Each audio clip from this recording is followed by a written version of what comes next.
Welcome, and thank you for coming to this evening's conversation with Mayor Luis Marino. I'm Patricia Ranello, co-president of the Rye Brook Portchester League of Women Voters. Good evening. I'm Anthony Napoli. I'm co-president of the League of Rye Brook, and Portchester. The League of Women Voters is a nonpartisan group. It neither supports nor opposes candidates. Our members are women and men from a wide variety of neighborhoods and political perspectives.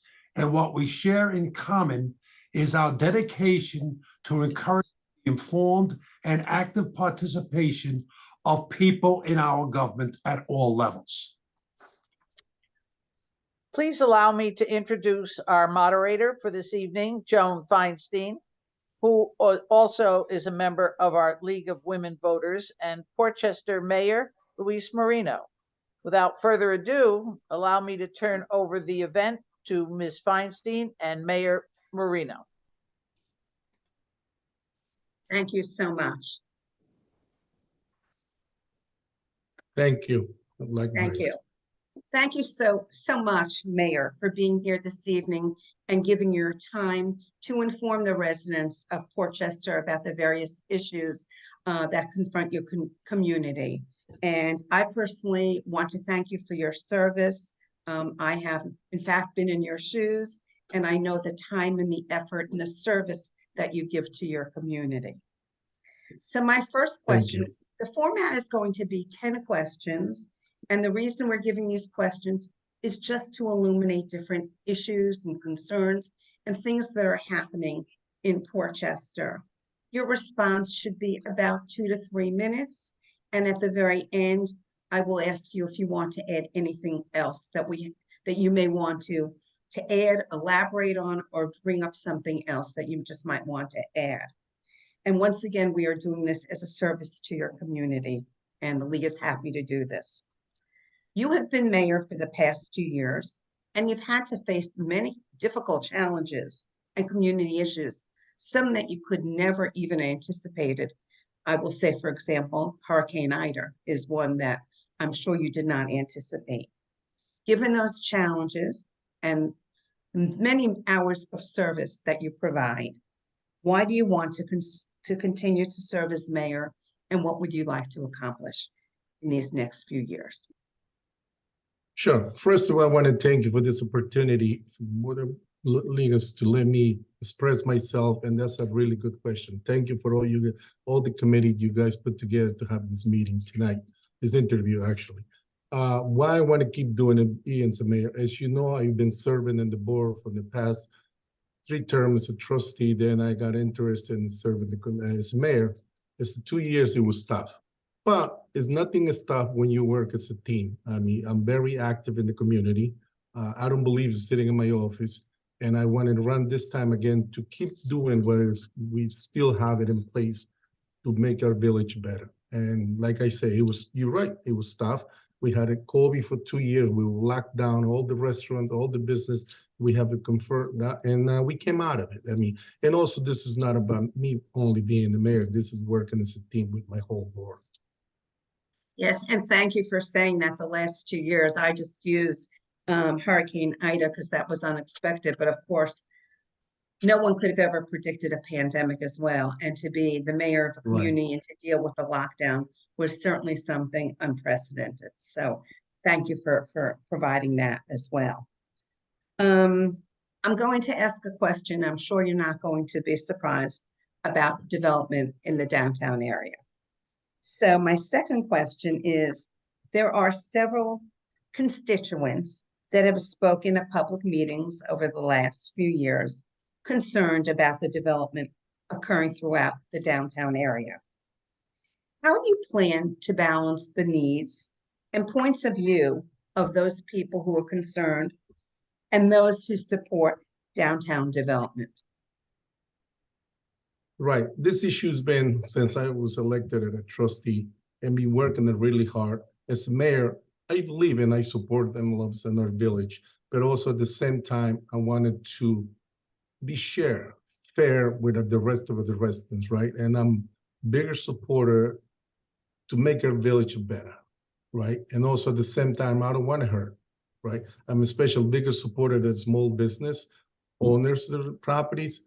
And like I say, I've been working really hard with the Board of Trustees and myself.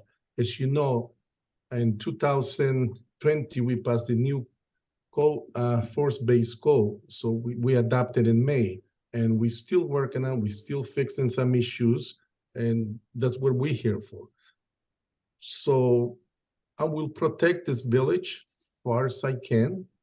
I mean, I hear all the complaints coming to our meetings, and I'm there for listen to the people, you know, and if this is not a one-man operation, and like I always say, I put my board in front of me, as 7 of us, we have to make our best to our village.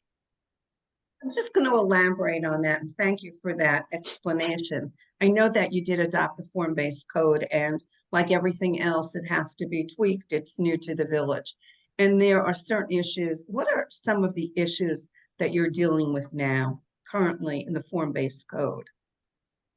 The basic course, the complaints we have with the issues we're trying to fix, like this coming board meeting, we're going to pass CD4. Where was that? At CD4, it was created committee to study those places where there was density, right? So the committee came up with the suggestion, and we're still not kind of happy, the rest of the board members and myself. So we're going to pass this meeting coming up. The CD4 was the committee we've created to look at, to help us to see much better around the village, right? What do we need to, in my point of view, is the number one issue is height, right? People complain why you want to build too high. And I agree, I understand this is a small village, but at the same time, I'm more than happy to listen to review some of these areas. And like I said, we move in with the whole board. It's not about just me. And we get into the point, we kind of all agree, and that's all we need to do. We just got to get it done.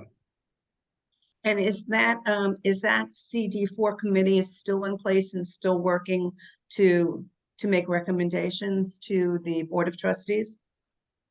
They finished with this part, and we tried to create the other committee to work in the other areas, the district likewise. So we voted on whatever the committee recommend us to do, and we're gonna move forward. Like I say again, I supported the residents. I'm listening. I'm an open mayor government, and I believe in the residents' opinion. But like I said, 7 of us, we have to agree. It's not about one person in the board, and you know. Right. Yes, it's a representative form of government that I certainly understand. Let's talk a little bit about the moratorium. There was a moratorium last year, and can you discuss a little bit about the moratorium and the reasons behind the moratorium, and whether or not the moratorium affected projects that were underway, and go a little bit more as to the moratorium, the building moratorium, and that was also with respect to CD4, as I understand. Correct. So the moratorium was created, we created 2 times since I've been as a mayor, right? The termination of the moratorium is to stop, right? To protect the village, the way I look at it and I understand. So we don't want to see a village grow out of control. And the same time also, we don't want to hurt people, right? And we don't want to hurt income into our village. If we're going to put it this time, moratorium to stop everything completely, it will be disaster. As you know, we need to work with the board, determine when or if moratorium will be necessarily to implement. I'm in forward to listen. So then we'll come, all the board of trustees and myself, to work together, study what particular place we wanted to look at it, right? Study during this time frame. So we go take, for example, CD5 or CD6, where the numerous complaints comes. The building is too high. So we need to come in conclusion what exactly we want to see our village, our future. And like I said, in the last board meeting, a couple of trustees, they're not in favor. And like I said, I will move it along. I will work as a team. I will sit down with the rest of the board members and decide what exactly we're going to see, what we wanted to achieve, what we have in moratorium for the board to answer any other question yet. So I'm waiting for, we're going to sit down and still review what we wanted to do, right? What's our future view? And I don't want at the same time our village to get hurt. And we're not going to go after those we issues permit already to people so they can build, right? So I don't think it's fair, and I don't think it's right. Based it on an ARCO, the permit it was issued, so you can see a lot of them they be building, and I don't see any from my side and the rest of the board and the community. I think so those places like Main Street, Westchester Avenue, it was a couple issues, but we can get away with it because of where the buildings are located. There's a couple of places I don't want to mention anything yet because they're where the complaint is, and we're gonna focus on that with the whole board, what exactly we wanted to see. At the present time, has the moratorium has lapsed for the CD4 district, or is that still in place? It's still in place. Like I said, we're gonna review. Mhm. After the Monday meeting, we're gonna have it. We're gonna discuss with the whole board where we're going to go. Like I said, this time, if we talk about moratoriums, some of the board members, I don't think if it's necessary, because a lot of those permits have been issued already. So in the Right. same time, for example, if you're a resident, if you have one family house, you want to put a roof in your house, or you want to add a deck, or you want to do something, you can't do anything. We stop everything. So I think so. You get my point. In the residents, we don't want to hurt people. At the same time, we don't want to create mass that are going up all over the place.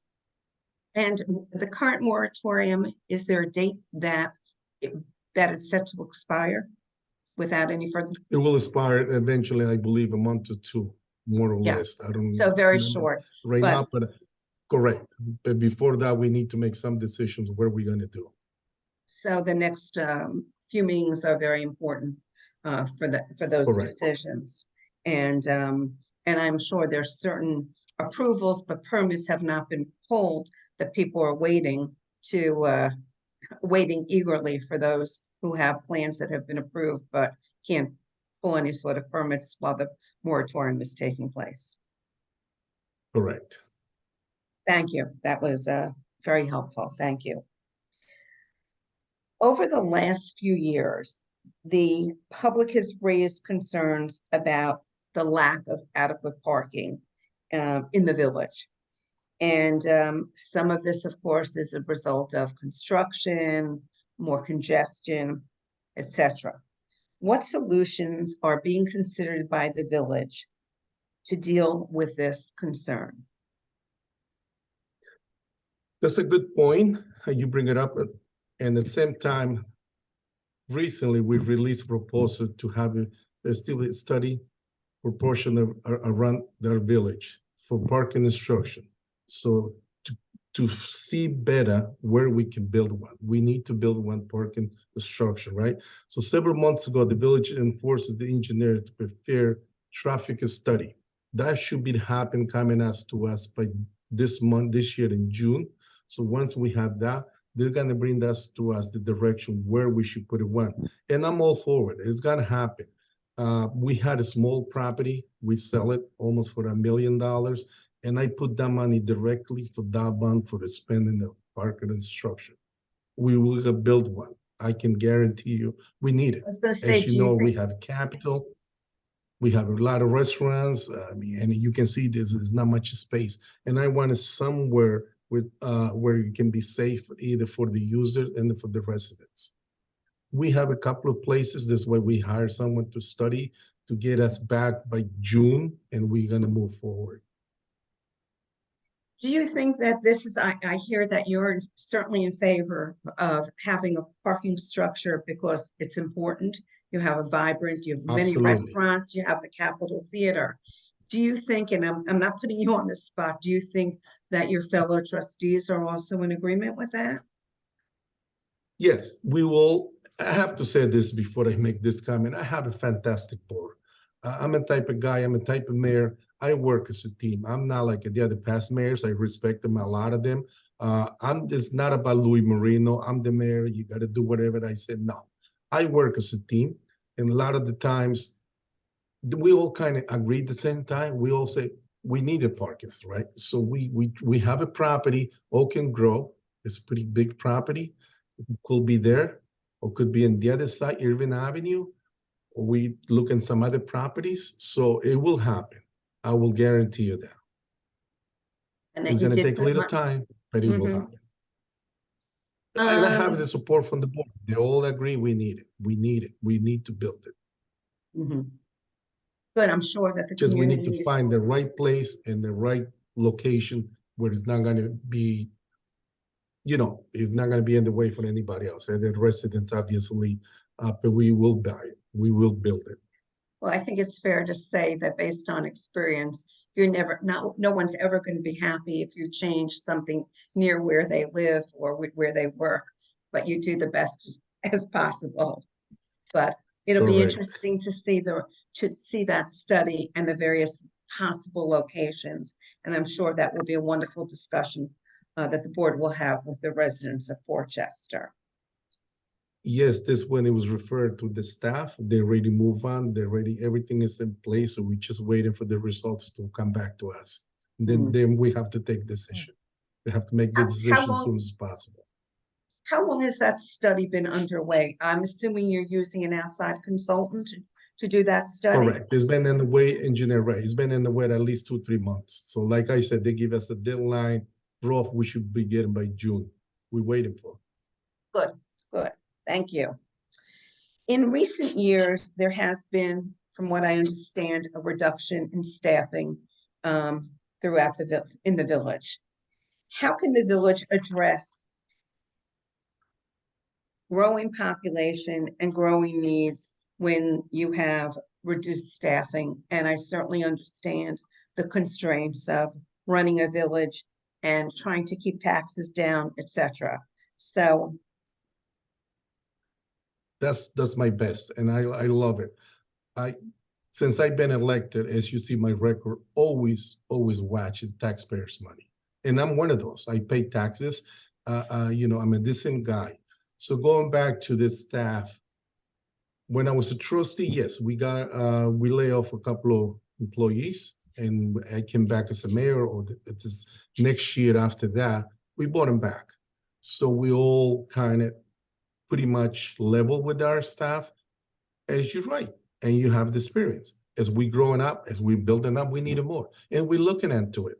Eventually, you have to grow also our staff.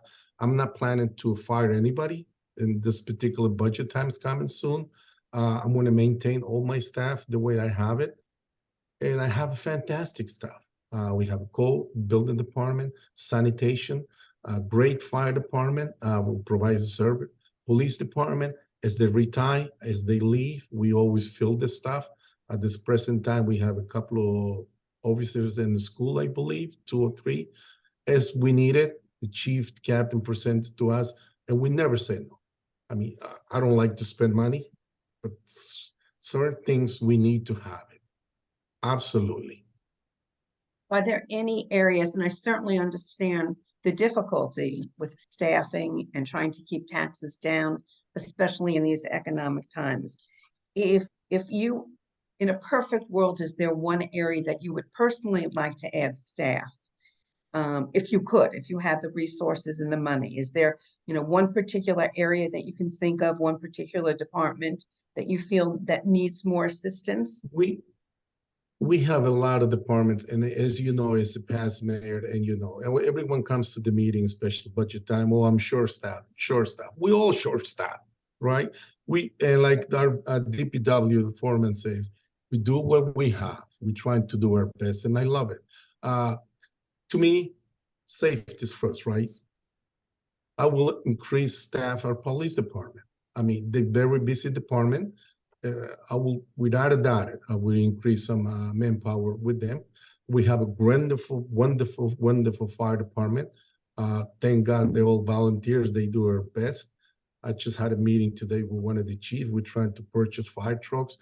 I mean, we're doing our best, what we have. But safety first, and have a safety village. Who doesn't want to live in the beautiful village where crime is down, sanitation is great, and also that's the other part. I don't want to miss it. Sanitation, we need it. I mean, things like that. Building department, quality of life to increase it, better inspections. I mean, places where we can increase. Like I say, if I have the money, I will not have no problem. But I always watch how we spend the money. That's the very difficult balance, which is the It is. balance of providing the services and having the personnel versus the tax impact. And it is a delicate balance. I certainly understand that. And you know, Mayor, let me interrupt you for a minute. As you know, we're trying to keep taxes low as we can. And the past year, as a mayor and a couple of the trustees, we did never break the tax cap yet. As my record, like I say, I've been talking to my staff. Please, who gets hurt? The taxpayers, the low-income people, right? People who got money. I'm sorry to say that, and God bless them. They have it. I don't have no problem. But you know what? Don't come tell me here that, you know, you need to increase this. And you, at the end, they don't suffer. The people who suffer is like me, regular residents, seniors who live a paycheck by paycheck. I mean, it's not fair to kill them there with the higher taxes. It's not. And also at the same time, I don't want to cut any service, right? We will provide the service. We got the best, everything. EMS, as you know, fire department, police department, sanitation, highway department. Fantastic. So you just said, since you've served, you were a trustee for a number of years before you were elected mayor 2 years ago. So all the time that you've served, you've never been on a board where you've broken the tax cap. Is that correct? I believe correct. Maybe the first time when I was getting experience, maybe, but after that, no. Even if I voted against, you know how it is, 4 votes take to pass of 5. Yeah. Even if I lose, I will fight to the end. No, I certainly understand that. We've talked a lot about development, and I think a lot of the focus in some of your board meetings is certainly the downtown area, or, you know, adjacent to the downtown, Main Street, Westchester Avenue, etc. But of course, we all know about that site on Route 1 called United Hospital site. And I think we've all seen the twists and turns, and living in Rybrook and the adjoining communities certainly are aware of it. So can you just update us and give us a progress report and timeline on the current United Hospital project? And actually, for those people who might not know, just describe the project and where it is right now. So the United Hospital, a lot of them know where was United Hospital, right? Boston Post Road, right across the street from the shopping center. Huge, is the biggest property we have in our village. So since I've been elected official, we had in the beginning, big fight. You know, they want to build 1,000 units, 1,200 units. And by that time, the board, we were not happy, right? It's a different directions why we're not happy, right? It's going to increase everything. It's going to increase especially the schools, right? And schools overloaded, and you know that. So we came to conclusion it was 800 units. Mixed use, right? We're going to have a clinic there. They're going to have a hotel. They're going to have apartments, 1-unit apartment, 2-unit apartments, where it's not going to create a lot of kids in the beginning, obviously. We have a retail store. It was approved by us, right? We are kind of agreed, I believe, 800 units, 820. So whoever had the property, they ended up selling it the way it is. So we go back to zero, right? So whoever bought the property said, listen, I want to have some change. So, all right. But, you know, the change is not going to be, I wanted more houses in there because, again, it's going to create more volume of people in our school, kids especially, right? It's not only the school, it's going to increase everything, sewer, police department in there, fire, you know how it goes. Everything comes with the plate. So the bottom line is our side is all clear. The last time they came, I don't remember exactly how long ago, with a little bit change of proposal, not much increase in density. So they will build a small hotel also, like a senior home, obviously, retail and apartments. We're still waiting. It's our hands. I know it's frustration. And matter of fact, I have to follow up this conversation with my staff because you're right. It's been a while. We didn't hear anything. So it's like you have your own. The approvals have been granted by the village. There are no Correct. other approvals at this point in time that are required. So at this point, it's in the hands of the owner to develop it and to pull the necessary permits. Absolutely. Mhm. The last time they came, they were going to do the demolition on. And matter of fact, I went behind the United Hospital. You see those buildings in there. I told them, please, let's have a meeting with these residents here because you need to work together. You're gonna have demolition, people that were concerned, and I understand the dust, everything else involved in that. And we had a one meeting in that particular property. After that, I didn't hear anything else, but I always force them to have a good relationship with the neighbor, especially that bigger construction will go on in that site. So you haven't heard anything further. We know that developers, they work on their own timetable sometimes, and so I'm sure that you're eager to hear back, to see what the timetable is. Thank you for And I that. have to say something I believe is, the pandemic has stopped a lot of stuff, hold up in a lot of, especially old investors, the material, the cost, everything went up double. As you know, I'm pretty sure you used to buy plywood, for example, $10, $20, now it's a $50. And that has stopped everything. That holds up in a lot of stuff, I have to say that. Yes, and to add to that, that's an excellent point, and also the cost of construction, not only the materials, but for construction lending, the cost of money, interest rates have increased. Probably when you approved the project, the interest rates were less. So let's just see what Absolutely. happens. Let's see what happens and keep our fingers crossed that that piece of property will in fact be And I will developed. follow up this conversation when I get update where they are. Thank you for that. Thank you. You just led into, thank you, Mayor, you just led into the next question, because you mentioned that when you have development, it's just not development, there are more things that come with it. So my question to you is, what efforts are being taken to address infrastructure upgrades regarding water pipes, sewage lines, gas lines, etc., as a result of the development? And that was my question, but now that we're having this conversation, I also think about what happened during Hurricane Ida, with flooding and damage and just infrastructure. We know that all of our communities here have old infrastructure. That's just a reality. It's a reality of the United States. So just to have a little dialogue about efforts to upgrade, and certainly aware of the costs associated with them. Thank you. So since Portchester is growing, a lot of places going to get built. You need to increase volume of your water, your storage, et cetera, et cetera.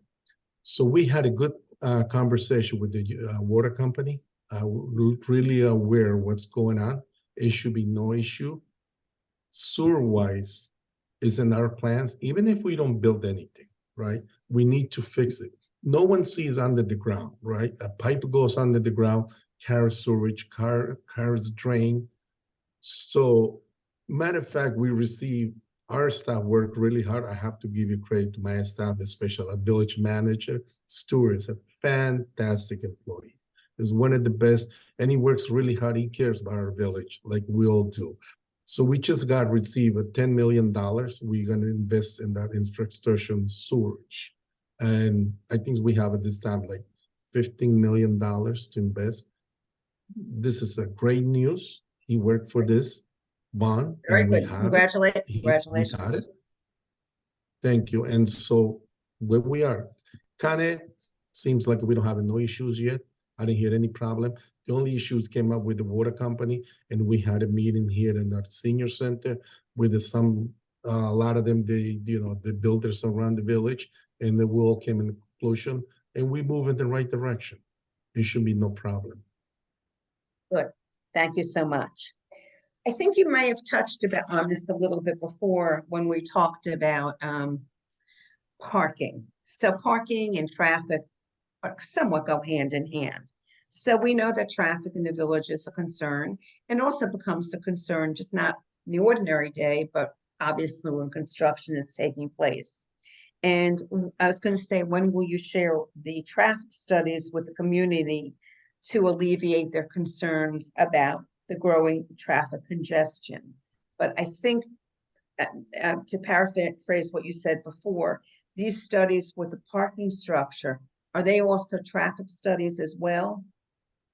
Yes. So traffic study we did a few times already, and I think so we're gonna look to upgrade it again. It's very important, and it's also parking, right? Right now, we're trying to pass a law, commercial vehicles not to park in the village properties, right, in the village streets. So we're working on that. We tried to clean up some of the, the trucks you don't want to see park all over the place. That's what the board we've been discussing. Eventually, I believe for next month, we have to come up with a conclusion. We don't want to see commercial vehicles parking in this village streets, but also at the same time, we don't want to chase everybody, right? Where they're gonna park. A lot of people, they live in the area, they work in the area, they own the houses.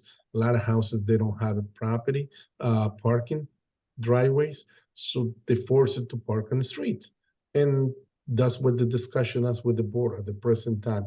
Commercial vehicle, what does that mean, commercial vehicle? Commercial plate, obviously. If it's not a commercial plate, it's a small vehicle, they're allowed to park. So we gonna pass, we trying to fix that as it's talked right now. Mhm. So just to understand, there have been past parking studies, traffic studies. Will there be new ones, do you think, that they will be either tweaked or upgraded or relooked at? We gonna get upgraded. I will talk to my staff to be upgraded the newest study. Yes, I remember did it way back when I started as a trustee. Oh, okay, so, because I just wasn't, thank you for the clarification, because the parking and the parking structure is one study, and this may be an upgraded Correct. in the future. Thank you. Right.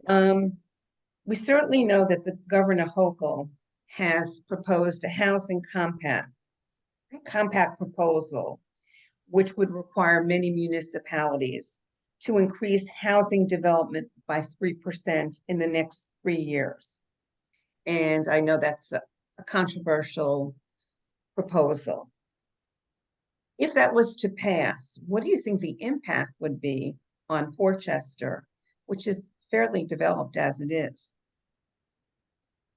Right, and we speak with the boards and the residents when they come complain. I think the Portchester did its fair share, but I will be interested to look at it, and I'm not going to deny it. I will have to be honest with you. If you have the whole support from the board, we need to move forward. There's nothing that's going to stop us, and it's going to be tough one. It's going to be tough. Well, we'll see what happens with this one, but yes, it's certainly an unknown and remains to be seen, because there certainly has Right, been much and like I development. said, I want to be honest. I'm not going to say I don't want to be bothered with this. No, this is what I'm here for, to talk to my board, to listen to the residents. Obviously, it's public hearing all this, and come people to in the front of the podium say, listen, this is something we should do, and this is something we don't need it anymore, or we should follow up and do it because we need it, right? So I'm well open to listen. I'm not going to stop it right off the bat. I'm not that type of mayor, so I will listen. Not only myself, but the whole board, and we come to the conclusion, and we'll do whatever is the best for our village. Assuming you're reelected for 2 years, you're running uncontested. What are some of the initiatives that you would like to concentrate on your next term? So as you know, we have a big project going on. It's a bulkhead that around the marine. That one collapsed like 10, 15 years ago. It took a time to get going to finish and fix it. It's gonna happen. We already did it. Phase 1, phase 2, we finished it. Came up beautiful. Our staff put a lot of time on, our village manager, engineers, everyone, we worked together. We're gonna complete that. I would love to see finish that. After that, just move it along with our village. It's a lot of, like I said, if I have money, I will do more. We're trying to fix parks. We have new playgrounds. We fix the sidewalks every year, paving the streets. Never ends. You started here, when you finish, then you got to go back again, as you know. Especially in village, it's a busy village, and a lot of stuff. I will try to do my best to keep doing whatever, like I always say, for the best for our village. It's not about me, and I'm here for it. And I would like to see those implemented, finish, have a beautiful parking garage. That's what my dream is. I want to see implement nice parking garage. I hope so. When I'm done my 2 years, we should have a shovel in the ground ready. So, something will be done. I mean, it will help us, everybody. Our residents, our owner business, the ones I care for, I suffer, I understand them. A lot of stuff we can do it. Like I always say, if I have more money, I will fix more things and fast. Well, I'm going to say this, that it is almost close to the middle of March, and we haven't seen much snow, so maybe you're saving a little bit this year in the budget with snow removal. Yes, our staff is fantastic. Yeah. We saved that. We had only little, but always something. We have sewer backup. We have this always. It in our village, oldest village, is always something to fix. And because it's the unknown every single day, you just don't know what can happen from day to day. It is the unknown. And especially when you have an aging infrastructure that we have in this area, not just Portchester, in all the municipalities, and natural events that we don't necessarily account for. And I referred earlier to Hurricane Ida. So Right. you as mayor, you as a resident of Portchester, what do you want Portchester to look like 10 years from now? What That's do a you want good it to? one. I want a beautiful village. Like I said, quality of life is in my list first. I want to see quality of life. I want to try, as you see in Main Street right now, and this is the reason why we get a lot of buildings going up. A lot of apartments, they look terrible. A lot of houses look terrible. No one upgraded his properties from 1950, 60, whenever it was built. So now, when we're doing it, when it finishes, it's going to be beautiful. I want to see our village looks unique, safety and healthy, and a good village to live. To have a good village when you can go during the night, you have a great department, like I say, and you don't have to worry about anything. A lot of the old structures, we need to fix it. We need to upgrade it. And this is the only way we're going to see our beautiful village. We'll have beautiful parks. We put in money every year into the parks, trying to fix it, the drain, trying to put a new playground, working in the baseball field. We just finished fixing new soccer field. I mean, Columbus Park, with the area where the Hispanics, the most people, they use the park daily. After school program, recreation department use the park with the playground, with the waterfront for the kids during the summer they can play. I want to see everything goes up and running in good, perfect condition for our residents. They deserve. People, they live here, they work hard. And it's like me, they come from different nationalities, different countries. I respect them all. I'm a mayor for everyone. I'm not going to put anyone in the side. I'm here to give him a better quality of life. That's what it comes down. So like I say, I will keep working. I will keep doing my best. And again, this is not a me. You got to have a team. If you don't have a team, with one vote, you don't do anything. Certainly understand that. And actually, last week, I guess it was a week and a half ago, the New York Times in their real estate section did a very nice article on Portchester. So congratulations, to highlighted some of the changes and the downtown area and gave a very good overview. So for anyone who hasn't seen that, it was very, very interesting. Well, this comes to the conclusion of my prepared questions. I should say our prepared questions as a group.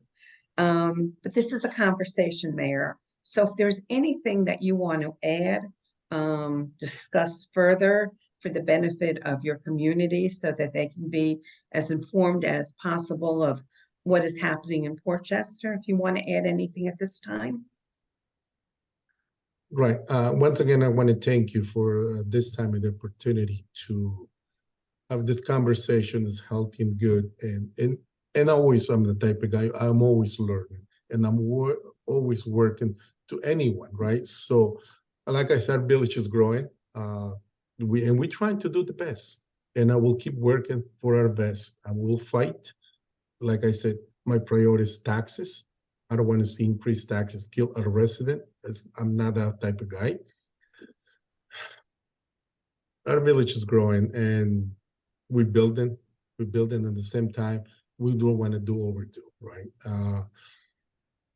I want to get elected, keep working 2 years as a mayor to continue having a beautiful village. And there's a lot of work to do. And like I said, our main thing will be next is going to be sewer. Our sewer is going to get done, and it's going to, like I said, we have the money ready. Good thing to our staff that they apply for. We have the money, and we need to do it. I mean, we have to. Eventually, we got to do it. Well, sounds like you're always moving forward, and I know that the residents are going to look forward. There are going to be studies and more conversations about development before the Board of Trustees, and I'm sure there'll be more initiatives coming forward. And so I want to thank you for taking the time for having this conversation. And the League of Women Voters is very pleased to have sponsored this, even though it is an uncontested election. We believe that it's important to educate the public and the voters as to what is going on. So once again, I want to thank you. And this will conclude our conversation with Mayor Luis Marino. Thank you so much for your time and your service. Likewise, again, I appreciate it for all this hard prepared work you did with this staff. I want to thank you. And like I said, I will keep working. I will do my best. I'm not that type of mayor sits in the office. No, I'm in the street every day and I see everything what's going on in my village. And that's where my heart is into it. Thank you again. Thank you very, very much. This concludes our conversation this evening. Have a good evening. Thank you.